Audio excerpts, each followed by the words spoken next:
السلام علیکم ورحمۃ اللہ وبرکاتہ۔ ان الحمد للہ نحمده ونستعینه ونستغفره ونؤمن به ونتوکل علیہ ونعوذ باللہ من شرور انفسنا ومن سیئات اعمالنا من يهده الله فلا مضل له ومن يضلل فلا هادي له واشهد ان لا اله الا الله وحده لا شريك له واشهد ان محمدا عبده ورسوله اما بعد یا ایھا الذین آمنوا اتقوا اللہ حق تقاتہ ولا تموتن الا وانتم مسلمون یا ایھا الناس اتقوا ربکم الذی خلقکم من نفس واحدۃ وخلق منها زوجها وبث منهما رجالا کثیرا ونساء واتقوا اللہ الذی تساءلون به والارحام ان اللہ کان علیکم رقیبا یا ایھا الذین آمنوا اتقوا اللہ وقولوا قولا سدیدا یصلح لکم اعمالکم ویغفر لکم ذنوبکم ومن یطع اللہ ورسولہ فقد فاز فوزا عظیما فإن خیر الحدیث کتاب اللہ وخیر الہدی ہدی محمد صلی اللہ علیہ وسلم وشر الامور محدثاتها وکل محدثۃ بدعہ وکل بدعۃ ضلالہ وکل ضلالۃ فی النار وقال اللہ تبارک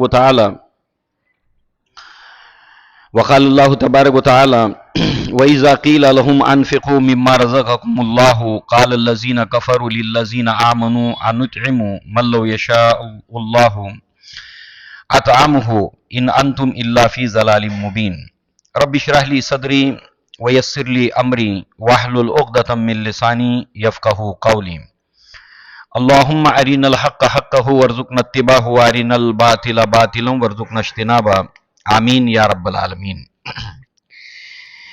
اسلامی معیشت اس عنوان کے تحت آج ہمارا یہ 5واں اور آخری درس ہے۔ اس حوالے سے ہم نے اس سے پہلے جو دروس سنے ہیں ان میں پہلا درس اس عنوان کی تفصیل تھا، انسانی تعلقات، ریلیشنز اور معاملات کو لے کر، اس میں تجارت، کاروبار، یہ بھی چیزیں آتی ہیں جس کا عنوان معیشت ہے، ہیومن ریلیشنز، انسانی تعلقات۔ دوسرا جو درس تھا اس کے اوپر رزق کی تقسیم اور ایک بندہ مومن کا نظریہ اس کو لے کر کیا ہو۔ اللہ تعالیٰ نے اپنی کتاب کے اندر، اللہ کے نبی صلی اللہ علیہ وسلم نے احادیث کے اندر اللہ تعالیٰ کے طرف سے یہ جو رزق کی تقسیم ہے اس پر، مگر اس اعتبار سے کہ رزق کی تقسیم کے کسی کو اللہ نے نپا تلا دیا، کسی کو اللہ تعالیٰ نے روزی کو تنگ کیا، کسی کو اللہ نے روزی کو پھیلا کر دیا۔ اب انسانوں کے ساتھ میں ہیومن ریلیشنز، کیونکہ معاشیات کا عنوان ہی انسانوں کے ساتھ میں آپ کے جو لین دین معاملات کے رشتے ہیں وہ عنوان ہیں، تو آپ کے اب انسانوں سے رشتے کیسے ہونے چاہیے؟ اللہ نے روزی کے اعتبار سے یہ 3 طرح سے تقسیم کی ہوئی۔ تیسرا عنوان تھا ارکان تجارت، ہر چیز کے رکن ہوتے، پیلرز ہوتے ہیں، تو اسلام کے اندر جو تجارت ہے تو اس کے رکن، اس کے ارکان کیا ہیں، اس کے پیلرز کیا ہیں، اور اس کی تفصیلات کو ہم نے دیکھا تھا۔ اس کے بعد کاروبار، لین دین اور معیشت کے کچھ بنیادی اصول ہیں، ان اصولوں کے اوپر ہم نے گفتگو کی تھی، اور آج کا گویا ہمارا جو عنوان ہے وہ ہمارے اپنے اس دور میں جو معاشی مسائل ہیں، معاشی مسائل کس کے لیے؟ سبھی کے لیے عام ہیں، مگر بالخصوص وہ انسان جو اپنے لین دین میں، کاروبار کے اندر ایسا کوئی کام نہیں کرنا چاہتا جس کی وجہ سے وہ اللہ کی ناراضگی کو مول لے لے، وہ حلال اور حرام کی تمیز کرتے ہوئے حرام راستے کو اختیار نہیں کرنا چاہتا، اس کے لیے مسائل زیادہ ہیں۔ لہذا ان معاشی مسائل کا کیا ہے، کیوں ہے، ان کا حل کیا ہے، اس کا ایک سرسری طور پر ہم اپنے سامنے خاکہ آج رکھیں گے کہ اگر ہم کچھ کرنا چاہتے ہیں تو سب سے بڑی اور بنیادی چیز ہے عمل. ایک عمل ہے انفرادی، ایک عمل ہے اجتماعی. اس لیے سب سے پہلے اپنے ذہن کے اندر ہم ایک سوال کو سامنے رکھیں اس درس کی تفصیلات کی طرف جانے سے پہلے. نمبر 1 کہ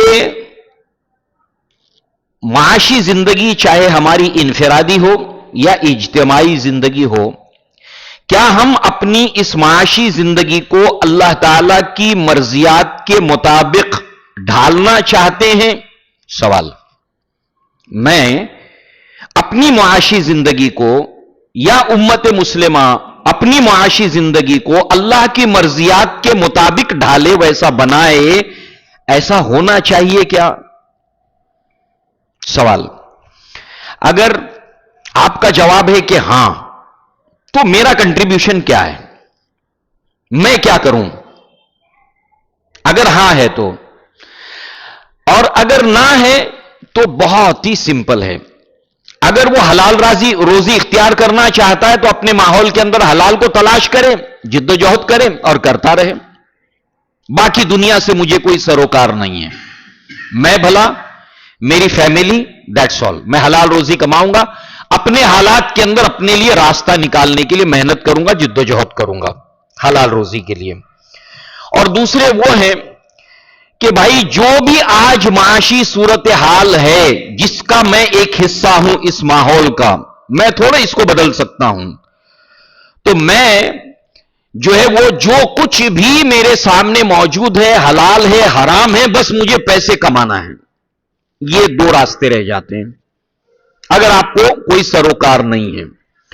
اور اگر یہ ہے کہ کچھ سروکار ہے تو سب سے پہلے بنیادی بات یہ ہو جاتی ہے کہ اپنے زمانے کے جو معاشی حالات اور معاملات ہیں اس کو سمجھا جائے، کسی درجے میں سمجھنے کی کوشش کی جائے، اور اس میں سے اسلام نے جو رہنمائی کی ان راستوں کو دریافت کیا جائے، اس کی بازیابی کی جائے کہ ان میں سے ہم اسلامی راہ کیسے نکال سکتے ہیں. اور یہ کام ایک انسان کے کرنے کا نہیں بلکہ مل کے کرنے کا ہے. مگر تھوڑی دیر کے لیے آپ غور کریں، اور وہ غور کرنا اس اعتبار سے کہ الحمدللہ کسی بھی تبدیلی کے لیے 3 طاقتوں کی ضرورت ہوتی ہے. Man power. الحمدللہ ہمارے ملک میں امت مسلمہ ایز اے مین پاور کوئی کمی نہیں ہے، اللہ نے کوئی کمی رکھی نہیں ہے، زبردست man power, human resources. Number 2 منی پاور. الحمدللہ اس اعتبار سے بھی ان جنرل آپ ملک میں دیکھیں پیسے کے اعتبار سے بھی کوئی کمی نہیں ہے. منی پاور اور مائنڈ پاور. اگر آپ غور کریں یہ تینوں طاقتوں میں مسلمان ایک ایسی قوم ہے اس ملک میں جو بڑی سے بڑی قوموں کو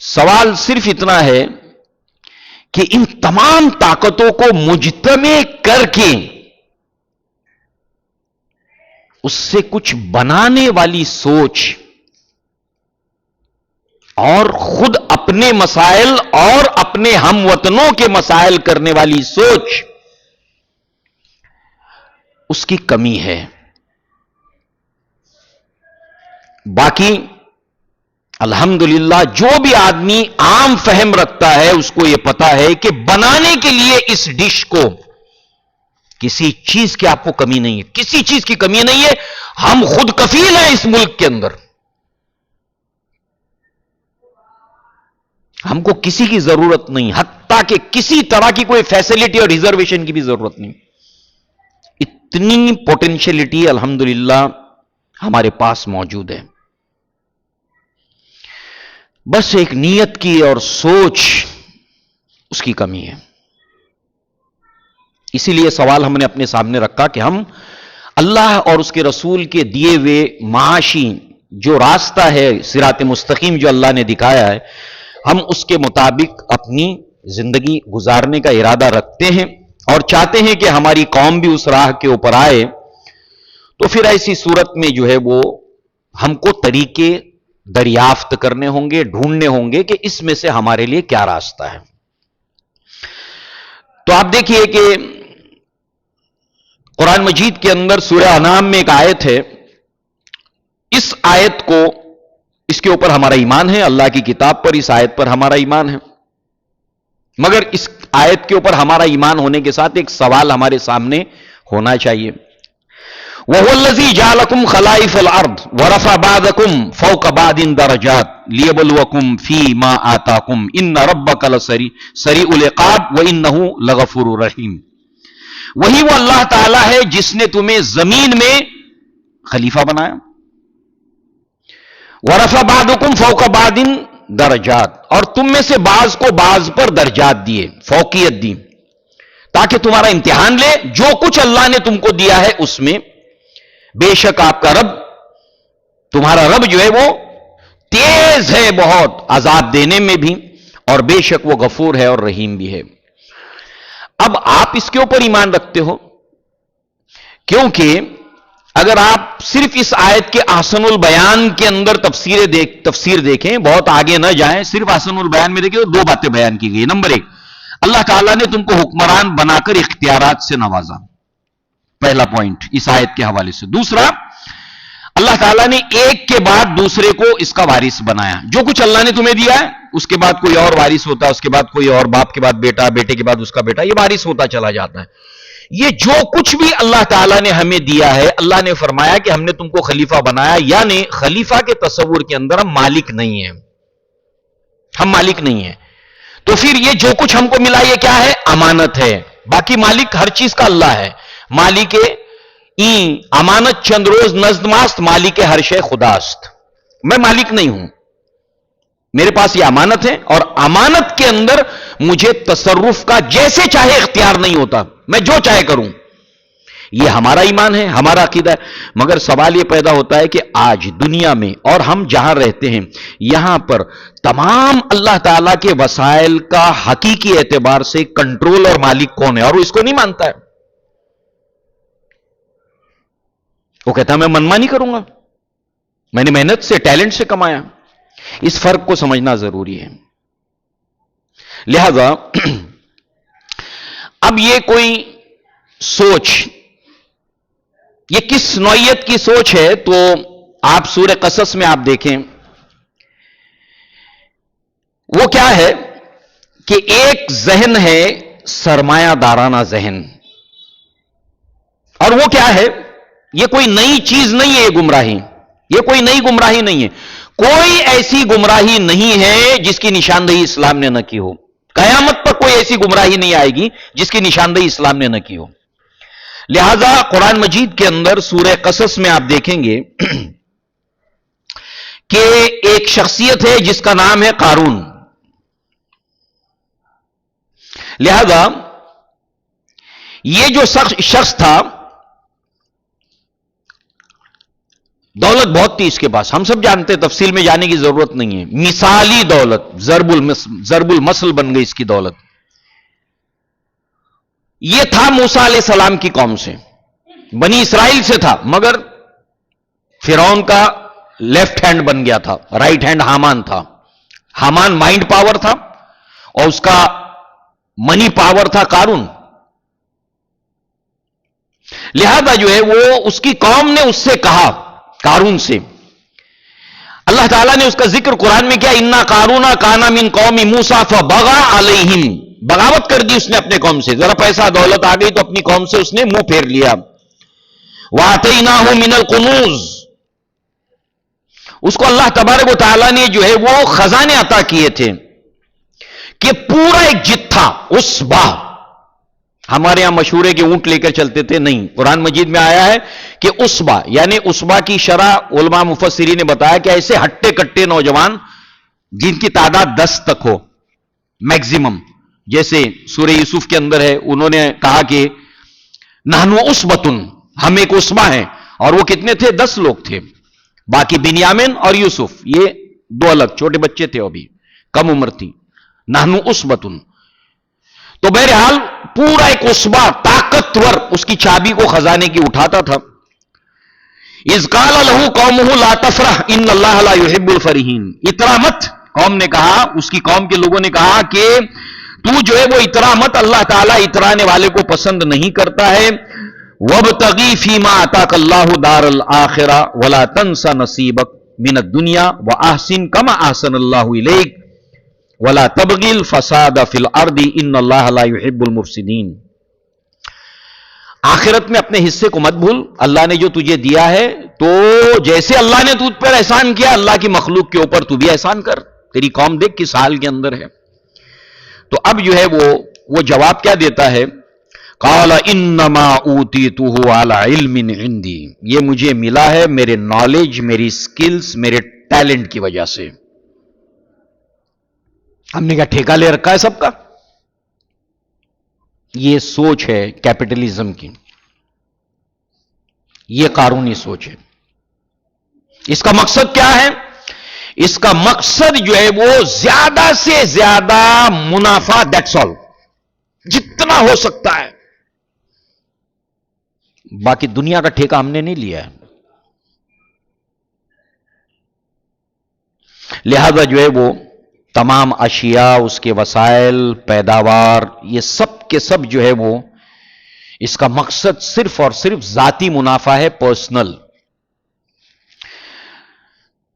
پھر یہ جب طاقت پاتے ہیں تو ایسے لوگوں کی کوشش ہوتی ہے کہ حکومت ہمارے اس منافع خوری کی سوچ کے اندر راستے میں رکاوٹ نہ بنے، بلکہ ہماری مدد کرے، ہماری معاونت کرے، ایسے قانون بنائے، ایسے بل لائے جس کی وجہ سے ہمیں ہیلپ ملے. لہذا اس طریقے سے حکمرانوں کا اور ان سرمایہ داروں کا جب گٹھ جوڑ ہوتا ہے تو یہ دونوں مل جاتے ہیں، اور پھر اس کے بعد اللہ تعالیٰ کے قدرتی وسائل کو جم کر اپنے اختیار اور قدرت میں، کنٹرول میں لینے کی بھرپور کوشش کرتے ہیں.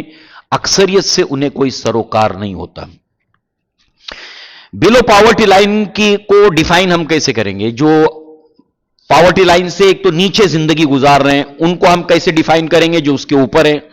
تو سمپل ہے کہ جس کی کل آمدنی کا 70% آمدنی روٹی کپڑا مکان میں خرچ ہو جاتی ہے، اپنے اپنے بال بچوں کے 70% اس کی آمدنی انکم ختم ہو جاتی ہے. روٹی کپڑا راشن پانی بھر دیا، کرایہ دے دیا، ڈپازٹ دے دیا، اب اس کی کل آمدنی میں سے 70-80% ختم ہو گیا. وہ پاورٹی لائن کے نیچے زندگی گزار رہا ہے.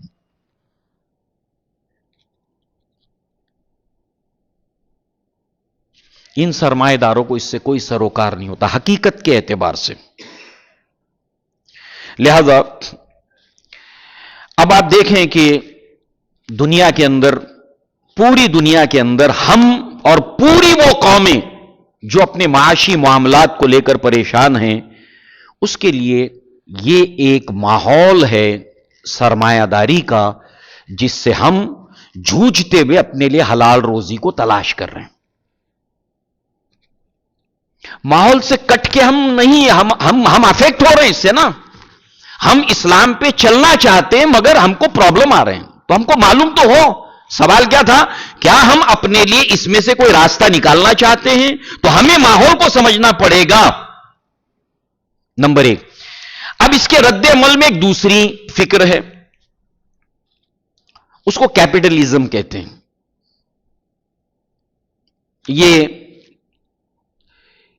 یہ جو سوچ ہے اس کے اندر جو ہے وہ تمام قدرتی وسائل، تمام نیچرل ریسورسز، پیداوار کے ذرائع، یہ سب کے سب جو ہے وہ کمیونزم، اشتراکیت. دوسرا اس کے رد عمل میں یہ کسی کی نجی پراپرٹی نہیں ہوگی، پرائیویٹ پراپرٹی نہیں ہوگی، سب کی مالک ہوگی حکومت. اب حکومت طے کرے گی کہ ان شہریوں میں سے کس کو کتنا حصہ دینا ہے، اس کی اسکل، اس کا ٹیلنٹ، اس کی صلاحیت، اس کا کنٹریبیوشن، یہ طے کرے گی۔ زمینوں کے اوپر اجتماعی زراعت کروائے گی، اس کے اندر جو حصہ لیں گے ان کو جو حصہ ان کا بنتا ہے وہ طے کرے گی، جیسے منیمم ویجز طے کیے جاتے ہیں کہ ایک مزدور کی منیمم ویج کتنی ہے، تو ہر آدمی کے کام اسکل ٹیلنٹ کے حساب سے وہ ڈسٹریبیوٹ۔ مگر سوال یہ ہے کہ جو حکمران بن کے طبقہ آیا ہے یہ کون سی مخلوق ہے؟ کوئی فرشتے ہیں، کوئی اور مخلوق ہے؟ یہ انسان ہی ہے۔ تو ہوتا کیا ہے، یہ چند انسان لوگ مل کے پھر دوبارہ وہی وسائل کے مالک بن جاتے، پھر وہی کھیل، پھر وہی کہانی۔ ہمارا ملک 1947 میں آزاد ہوا، یہ دونوں کے دونوں معاشی نظریات ہمارے سامنے تھے، کیا لیں؟ تو پھر یہ ہوا کہ اس وقت کے ماہرین معاشیات نے یہ طے کیا کہ اس کی اچھائیاں اور اس کی اچھائیاں دونوں کو جمع کر کے ہم ایک مشترکہ معاشی جو آئیڈیالوجی ہے، جو طریقہ ہے، اس کو اختیار کریں گے۔ اس کو اختیار کیا گیا۔ اب کیا ہے، یہاں سے اور یہاں سے دونوں نظریات ہیں، تو اب یہ وقت کے اوپر بیلنس ان بیلنس ہوتا رہے گا، کبھی جو ہے وہ سرمایہ داری کی طرف جھکے گا پلڑا، کبھی جو ہے وہ اشتراکیت کی طرف، اور پھر جو ہے وہ ہم سب جو ہے وہ اور ہمارے ملک کا ہر باشندہ اس سے متاثر ہوگا، اس کا فائدہ، اس کا نقصان، ان ساری چیزوں سے۔ تو یہ ہے ماحول۔ آج سے 50 سال پہلے جتنی آسانیاں تھی ہمارے لیے راستہ نکالنے کے لیے، اب وہ تھوڑی سی کم ہو گئی، پھر ٹھیک آج سے 50 سال کے بعد اور مشکل ہو جائے گی، پھر اور 50 سال کے بعد اتنا مشکل ہو جائے گی کہ ایک وقت تو وہ آئے گا کہ پھر ایسا وقت آئے گا کہ ایک انسان کو اپنا ایمان بچانے کے لیے، حلال روزی کے لیے جنگل میں بسیرا کر کے، بھیڑ بکریاں لے جا کر کے وہ درخت کی جڑیں کھا کر زندگی گزارے، دائرہ تنگ ہوتا جائے گا۔ تو ظاہر سی بات ہے کہ پھر اگر اس کے اوپر سوچنا ہے تو پھر ہمیں جو کیا حل ہے، اس کی پاسبلٹیز کیا ہیں، امکانات کیا ہیں۔ اب ظاہر سی بات ہے یہ باتیں اللہ تعالیٰ نے اگر دنیا کے اندر ہمارے حکمران طبقہ ہے ان کے سامنے بھی ہوں، اور ہمارے پورے دنیا کے اندر امت مسلمہ میں ایک عامی انسان ہے اس کے سامنے بھی یہ بات ہو، کیونکہ ان کی ایک کیپیسٹی ہے، ان کی ایک طاقت ہے، اس کی ایک طاقت ہے۔ اس اعتبار سے اس کا سولوشن پھر یہاں سے لے کر وہاں تک کیا راستہ ہے اس کا، کہ ہم اس میں سے راستہ نکالیں۔ تو لہذا آپ دیکھیں کہ جہاں تک امت مسلمہ کے قائدین کا تعلق ہے، تو قائد جو ہوتا ہے وہ صرف رہنمائی کرنے والا نہیں ہوتا اسلامی نقطہ نگاہ سے۔ جیسے اللہ کے نبی صلی اللہ علیہ وسلم کی خدمت میں مدینہ میں ایک شخص آتا ہے اور سوال کرتا ہے، سوال کرنا ہے نہیں، میری ضرورت ہے، تھوڑا میری مدد کر دو، میری ضرورت ہے، تھوڑی میرے مدد کر دو۔ آج امت مسلمہ میں بہت لوگ ہر روز مدد مانگتے ہیں، میرا تھوڑا یہ پرابلم ہے دے دو، میرا تھوڑا وہ پرابلم ہے دے دو، میرا تھوڑا یہ مسئلہ ہے دے دو۔ روزانہ ہندوستان میں ایک دن بھی ایسا نہیں جاتا ہوگا، آپ کے شہر میں نہیں جاتا ہوگا، آپ کی وکرولی میں نہیں جاتا ہوگا جب کوئی انسان کسی کے سامنے ہاتھ نہیں پھیلاتا ہوں۔ تو اللہ کے نبی کے پاس آیا وہ شخص، اللہ کے نبی نے اس کو ناپسند کیا، اللہ کے نبی نے اس کو ناپسند کیا، گرچہ کہ دینے کے لیے پروتساہن دیا ہے کہ دو، مدد کرو، مگر اللہ کے نبی نے فرمایا اوپر والا ہاتھ نیچے والے ہاتھ سے بہتر ہے۔ ہر آدمی یہ سوچے اللہ تو مجھے دینے والا بنا۔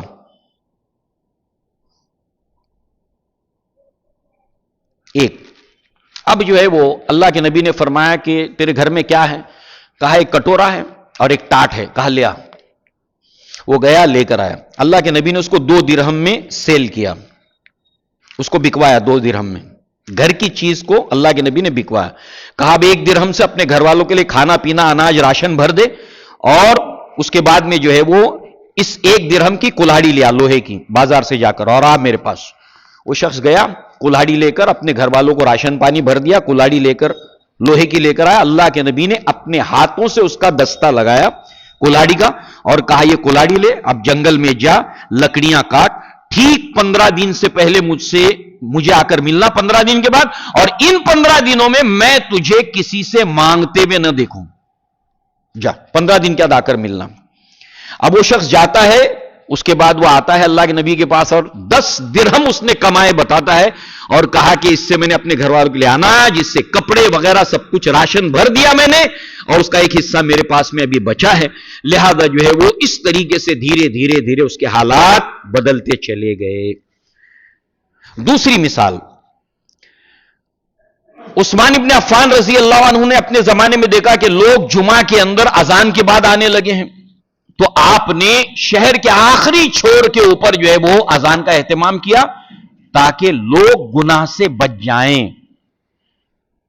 تو عثمان ابن عفان رضی اللہ عنہ جو اس وقت امت مسلمہ کے امیر المؤمنین ہیں، تو ایسے عملی اقدامات کرنا قائدین کا کام ہوتا ہے کہ امت مسلمہ صرف وربلی نہیں یہ حلال ہے یہ حرام ہے یہ حلال ہے یہ حرام ہے، بلکہ امت مسلمہ کے لیے جو قائدین بنے ہیں ان کی ذمہ داریوں میں سے ہے کہ وہ امت مسلمہ کو حرام کے راستوں سے بچا کر حلال کے راستے کھولے. دس از دا ریسپانسبلٹی، یہ ذمہ داری ہے ان کی. بالکل ایسے ہی جیسے ایک باپ ذمہ دار ہوتا ہے اپنے بچوں کے اچھے اور برے کا، اور ہر طریقے سے قولن اور عملن ان کو اچھے راستے پر ڈالنے کے لیے وہ جد و جہد کرتا ہے. صرف بولتا نہیں ہے، عملن بھی. اچھا اسکول کون سا؟ نہیں یہ ٹھیک نہیں ہے یہ ٹھیک نہیں، عملن وہ اترتا ہے میدان میں. تو قائدین اپنی امت کو بچانے کے لیے حرام سے عملن میدان میں اترتے ہیں اور قولن بھی. یہ مثال ہے، اس کی مثال یہ سینکڑوں مثالیں ہمارے سامنے صحابہ کرام کے دین میں، منہج میں، طریقے میں موجود ہیں. صحابہ کا منہج جو تھا اس کے اندر موجود ہے.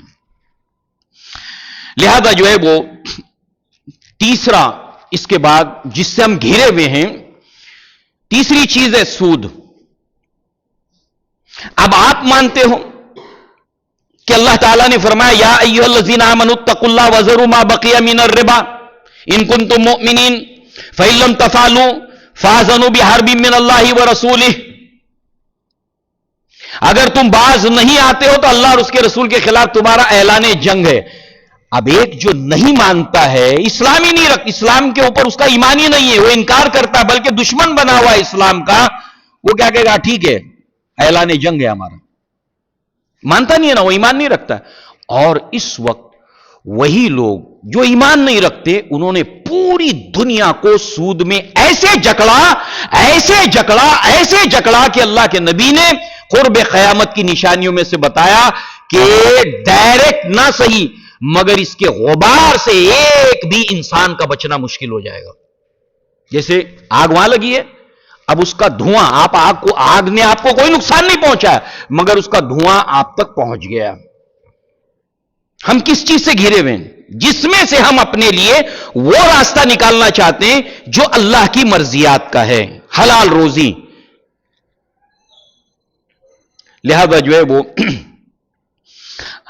اللہ کے نبی صلی اللہ علیہ وسلم جو ہے وہ اس کے بعد جو چوتھی چیز ہے وہ کیا ہے؟ دیکھیے وہ ہے سائنس ٹیکنالوجی بری نہیں ہے، کوئی بری نہیں ہے. اللہ تعالیٰ نے خود یہ کائنات کو انسانوں کے لیے اس طرح بنایا کہ وہ اس کی تسخیر کریں، مگر ابھی اتنا بڑا چیلنج اس دنیا میں آنے والا ہے آرٹیفیشل انٹیلیجنس کے ذریعے سے. آپ کو معلوم ہے اب ڈرائیور کی ضرورت نہیں گاڑی چلانے کے لیے، اب تو آنے لگی ہے مارکیٹ میں، یہاں پر آئی کہ نہیں معلوم نہیں، مگر اب ڈرائیور کی کوئی ضرورت نہیں ہے، کوئی ضرورت نہیں گاڑی چلانے کے لیے ڈرائیور کی، بغیر ڈرائیور کی گاڑی برابر آپ کو جہاں جگہ پر فلی سیف لے جائے گی. نہ اس کو نیند آئے گی، کچھ نہیں، جیسے ڈرائیور کا بھی سوتے سوتے کوئی ایکسیڈنٹ کا مسئلہ نہیں، کچھ نہیں. ایک چھوٹا کتنے لوگ اس کے ذریعے سے روزگار پا رہے ہیں دنیا کے اندر، ضرورت نہیں رہے گی. ٹیکنالوجی الحمدللہ اچھی چیز ہے، مگر ٹیکنالوجی وہ اچھی ہوتی ہے، اب ہم ڈیٹیل میں نہیں جا سکتے، بہت سی مثالیں یہاں کے قائدین کے ذریعے سے دے سکتے تھے کہ جو فریڈم فائٹر تھے، غیر مسلم تھے، انہوں نے ایسی سائنس ٹیکنالوجی اور ترقی کی مخالفت کی کہ جس کا فائدہ